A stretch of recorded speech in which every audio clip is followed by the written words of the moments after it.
Hello everyone, हम exercise 1.2 question number 2 कर रहे हैं। क्वेश्चन दे रखा है प्रूव दैट 3 + 2√5 इज इरेशनल। हमें 3 + 2√5 को इरेशनल प्रूव करना है। नाउ हमें पता है √5 ऑलरेडी इरेशनल है, हम प्रूव कर चुके हैं। सो अब हमें बस ये करना है कि √5 को अलग कर लेना है, पूरा सेपरेट कर लेना है इस डिजिट से। तो जैसे ही √5 इरेशनल है तो पूरी डिजिट इरेशनल हो जाएगी। कैसे करेंगे? इन क्वेश्चंस में सबसे फर्स्ट काम यही है कि हम अपोजिट मान लेंगे।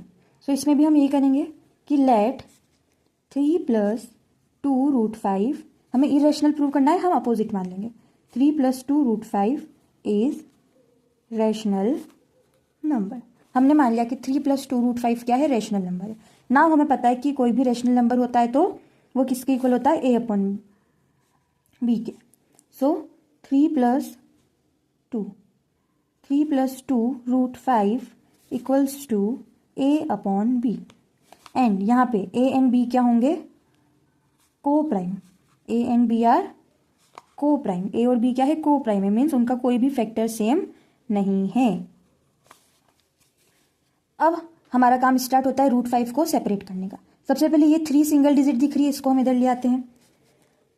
3 क्या प्लस में है, उधर आके माइनस में हो जाएगी।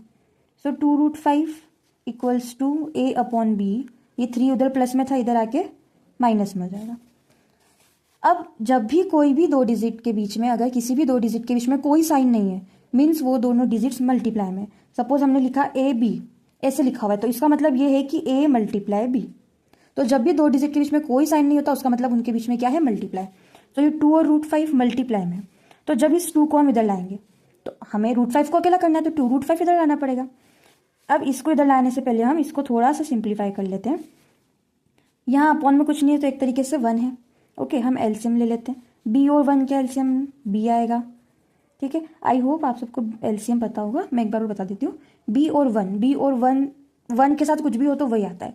b है तो b ही आएगा। आप ये समझ लिया, अब यहाँ पे क्रॉस मल्टीप्लाई करना है। a में 1 का मल्टीप्लाई करेंगे तो a माइनस 3 में b का मल्टीप्लाई करेंगे 3b। ओके, अब हम इस 2 को जो मल्टीप्लाई में डिवाइड में ले आते हैं। So √5 equals to a - 3b upon में ये 2 आ जाएगा डिवाइड में। ठीक है, ये 2 मल्टीप्लाई में ऊपर था, इधर नीचे आ गया, डिवाइड में आ गया।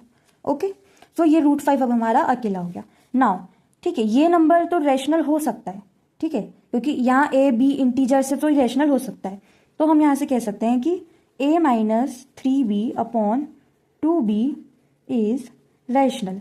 a - 3b अपॉन 2b क्या है? रैशनल है। बट लेकिन √5 इज इरेशनल। √5 क्या है?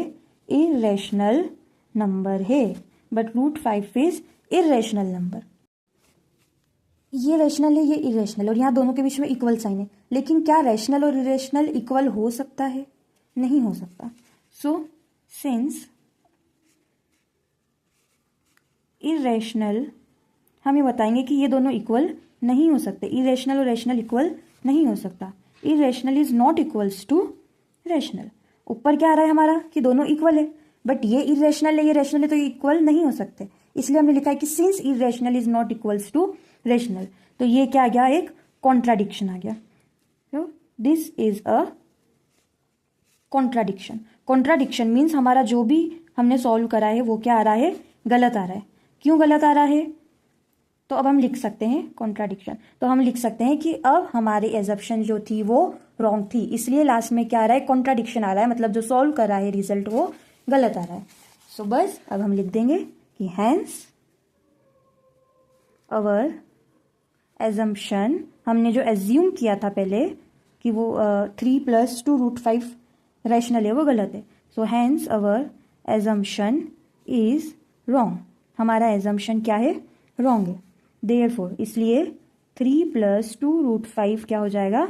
हमने रैशनल मांगा था जो रॉन्ग हो गया, तो 3 + 2√5 क्या हो गया? Irrational number. क्वेश्चन में हमसे बोला प्रूव करने की बोला था, हमने प्रूव कर दिया, तो हम लास्ट में लिख देंगे हैंस प्रूव्ड। यहीं पे आपका सेकंड क्वेश्चन फिनिश होता है। प्लीज़ सब्सक्राइब कीजिए अगर आपको सॉल्यूशंस पसंद आ रहे हैं, एंड आपका कोई भी सजेशन है तो प्लीज़ कमेंट कीजिए। Thank you.